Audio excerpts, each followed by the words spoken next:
My guest today is Harshvardhan Roongta, Certified Financial Planner and co-founder of Roongta Securities. As always, Harsh, a pleasure speaking with you. I will start with the most basic question. For those people who retire at the age of 60 or close to 60 who don't earn a pension, how do they manage this? Because I think for them, managing cash flows becomes all the more important.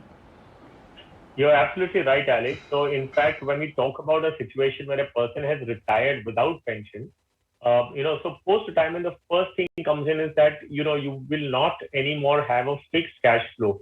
So you would otherwise be getting a regular or a monthly income, which will now stop. So your requirement is again the same thing, which is that you need a fixed cash flow to come in. Now you have several options that you can choose from. So you have a corpus. Now, what do you do with that corpus? So, your dependency is essentially going to be on interest on the deposits that you make or the returns on your investment. And, one of the options that we were chatting earlier was on dividends, for example. So, since the requirement is more specific in nature, as in you want a fixed amount to come in every month so that you can meet your monthly expenses, dividends really wouldn't fit into that category because neither the quantum of dividend nor the periodicity of the dividend is known to the individual. They could fluctuate depending upon the institution which is giving the dividend out. So I guess interest payment, interest income rather, or an SWP, a systematic withdrawal plan, at least ensures the fixed cash flow. If you were to compare interest income versus, systematic withdrawal plan and SWP, strictly they're not comparable in nature. However, from a taxation point of view, if you were to consider an individual could opt for an SWP, which is far more tax efficient than the interest income that they earn. So, these are a couple of options. One is, as I said, the interest income that you get on your deposits or a return on investments that you make. Dividends cannot entirely be relied upon. One additional reason being because the dividend yields are generally lower. So you need to have a very large corpus invested so that dividends alone can take care of all your expenses. So these are popularly 2 or 3 options. In the non-financial products, if you were to look at, I know of some people who prefer a rent income.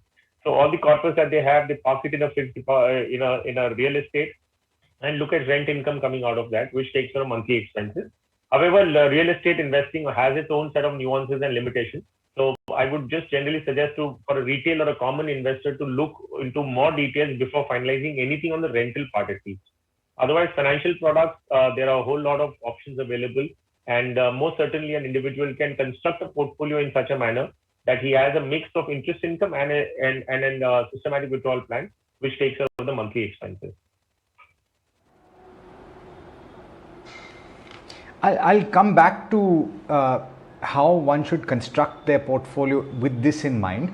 But I think there's a step before this, right, Harsh? When you are in the run-up to retirement, or indeed when you've just about hit it, there are certain things that come to mind in terms of how am I going to ration the amount of money that I get?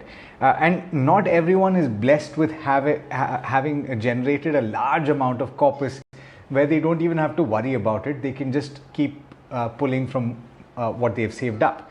A lot of people have just about enough to take care of 20, 25, 30 years post-retirement. So how does one approach this? How does one understand what their spending patterns are likely to be? And should this be the first thing that you do? Yeah, exactly. So in fact, Alex, if you were to look at a calculation, a methodology to ascertain how much amount you're going to require at the time of retirement, or the other way around, you've already hit upon retirement now, and then you want to calculate how much time this corpus is going to last for you. There is a particular method in which you can do that, which is based on certain assumptions, no doubt. So we're going to be assuming a lot of things in that calculation, but this will at least get you closer to whatever you're going to be aiming at. So there are certain factors as I mentioned. So one is, what are your monthly expenses going to be like? What is the rate of inflation pre-retirement and post-retirement as well? What is going to be the rate of return that you're going to get on your investment? There are other things. What is the legacy you want to leave behind? What are the emergencies that you want to plan for? So there could be some medical emergencies that you want to keep money away for.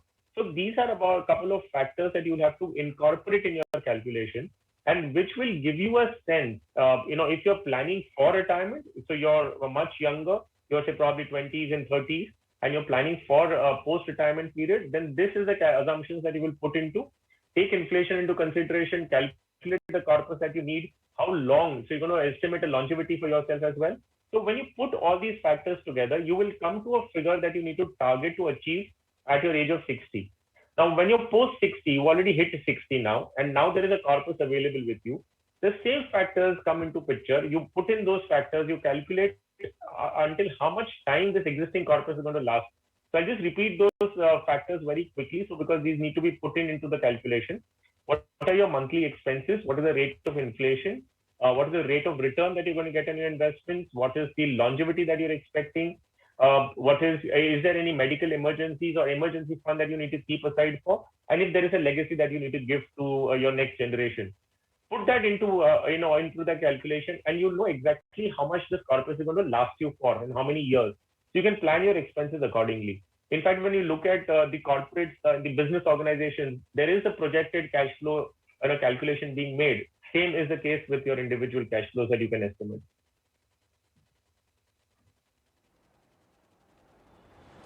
Okay, before I get to the next point, and I want to speak a little bit more, Harsh, about medical insurance, because I think this is something that a lot of people worry about. The conundrum I think some people face is, should I take care of my own needs, or should I save up or save a portion of the wealth I've accumulated for the next generation? In terms of the advice that you would give, should you prioritize your own requirements and not worry about the next because they'll take care of themselves? Well, Alex, invariably, if you get into the detailed calculation, you will notice that whatever corpus that are normal individual, I'm not talking about exceptional cases, but in normal, the masses would generally not have enough to take care of themselves by itself. So at the first instance, you have to make sure that you take care of yourself, and then leave. If there is anything left, you will leave behind as legacy. So if you were to do the actual real calculation, most of the individuals retiring or going to retire do not have enough corpus to take care of all their needs by themselves, because average life expectancy is going up. Earlier, we would see that people would exhaust their capital much before their or rather just close to their expected life expectancy. But people are living longer now. So the requirement for corpus has become larger, which is invariably not possible. So in all certainty, wear a oxygen mask first for yourself and then help somebody else. That's the standard disclaimer that we listen to all the time in flight. And that is going to be the case for yourself as well. Take care of yourself first. If anything is left beyond that, then goes for legacy. That's I couldn't have put it better, Harsh, and I'm hoping that a lot of people take your advice to heart. Now, coming to the point that I want to raise on medical insurance. Now, beyond a certain point, it becomes incredibly expensive to pay the premium for medical insurance. And you mentioned that this is one of the factors that people have to bear in mind. But assuming that you would normally have coverage of anywhere between 10 lakh and 20 to 25 lakh as a couple for medical insurance, how should you plan keeping that contingency for medical purposes? So there are two parts to this medical insurance part. Now, first one is, of course, whatever medical insurance that you have taken during your working life, make sure that post-retirement you continue with medical claims. So I have had so many cases where people get wary about the high premiums that you're going to pay, because premiums definitely jump up once you get older. So beyond 60, your premiums will shoot up considerably. Now you need to also keep in mind, because the chances of hospitalization have also gone up, there is going to be a higher premium naturally. I mean, there is nothing that the insurance company is trying to extract out of you or something. It's just the claim ratio that they are trying to protect, and that is naturally because you're going to be older. There is going to be chance of hospitalization going to be higher. Now, what people confuse with is, suppose there is a 5 lakh cover on which you're paying about 30 to 40,000 rupees as annual premium. Many people believe in the next 10 to 15 years I've anyways paid the entire 5 lakhs. So why do I need insurance at all? Well, that's not the case, because insurance coverage is an annual coverage of 5 lakhs. And premium that you pay is again annual. So if you're paying a 30,000 annually, you're covered for 5 lakhs. If you exhausted your 5 lakhs in this particular year, next year again, if you have a claim, this 5 lakhs continues. So it's a 5 lakh annual cover. So I don't think you should make that mistake post-retirement to look at the cost of insurance and not continue with your medical cover. The other element to keep in mind in terms of creating an emergency fund or some corpus aside for medical reasons, despite having a medical policy, is because there would be a lot of OPD treatments and consultations which are not covered in your medical policy. The policy covers all expenses relating to hospitalization, but there could be many such routine consultations or OPD treatments that you will go in for, which is not covered by medical claim. So yes, medical expenses are going to be very important post-retirement, and there has to be sufficient provision made for that. Okay, that's a very important point that you've raised, and I think that to a certain extent answers my question. But you know what, Harsh, I want to speak to you on another day specifically on this, because I think a lot of our viewers have questions on medical insurance. I want to ask one last question on this front though. I think this is a very common belief that when you retire, you have to take your foot off the pedal and therefore not take too much risk. But is it still very important to have some portion of your portfolio dedicated towards equity, and how should you ideally make that allocation? So rightly put, Alex. I mean, people have this notion that post-retirement you should not take any risk at all and move all the money out of equity into debt. Well, in fact, given the interest rate scenario that we are in right now, which varies from say about 5% to 7%, this rate of interest or returns that you generate on debt products is not going to be sufficient to beat inflation. So while your expenses continue to go up with inflation, the returns that you generate on your corpus is going to keep depleting. So, this will exhaust your corpus much faster than what you think. So in fact, I would say given the interest rate scenario right now, it is mandatory to have certain portion into equity. Now that could be 10%, it could be higher, lower, entirely dependent on individuals' cash flows and risk appetite. So you need to be very careful about what is your risk appetite, how do you moderate and calibrate your portfolio in such a manner that you have equities, but that does not impact you in your regular cash flows as well. So you have to keep, so as I said, there is an inflation rate and there's a rate of interest that you're earning. And if you're going to earn less than inflation rate, probably 10 years down the line or 15 years down the line, you will start feeling that the pain point at that time, maybe not today, but at that point in time. So you need to fill in that gap of the rate of interest and inflation rate by this equity, which could possibly be as a target for say 70 years of age. At 60, you're investing for 70 to fill in the gap between the interest rate and inflation rate. So yes, there has to be some allocation depending on each individual profile. I wouldn't be able to give a thumb rule for this, but it was entirely dependent upon each individual's existing cash flows, corpus, and the risk appetite. Absolutely. I think that works.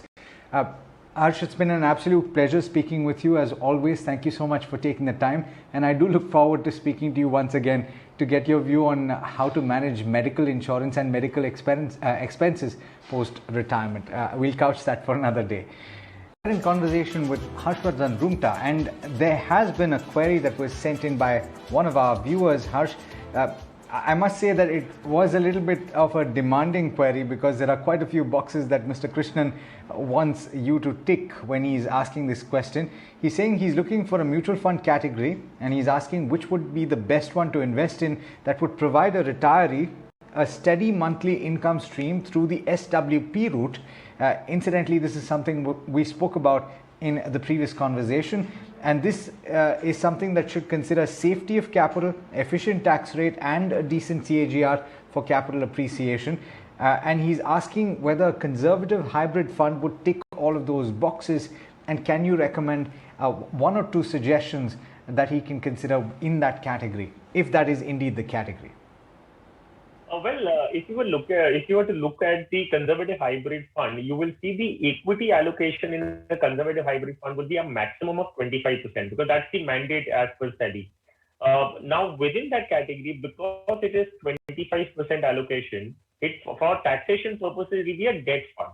So what happens? So one of the check boxes that Mr. Krishnan is looking for is that efficient tax rate. It might not fulfill that criteria. Now, if it's a debt mutual fund, because it has equity less than 65%, the taxation is debt, and in which the short-term capital gain is going to be taxed as a marginal rate. So whatever is his tax slab, he has to pay tax as per that, and holding period being less than 3 years. If it's more than 3 years, then it goes to long-term capital gain, on which he pays 20% with indexation. Now, on the other hand, there is another category which has a moderated equity allocation, but for taxation purposes, it will be as an equity fund. So the balance advantage fund category, also it's known as a dynamic asset allocation fund. Now, these will have a equity allocation depending on market conditions. No doubt that the equity allocation, the pure equity allocation, will also be more than a conservative hybrid fund.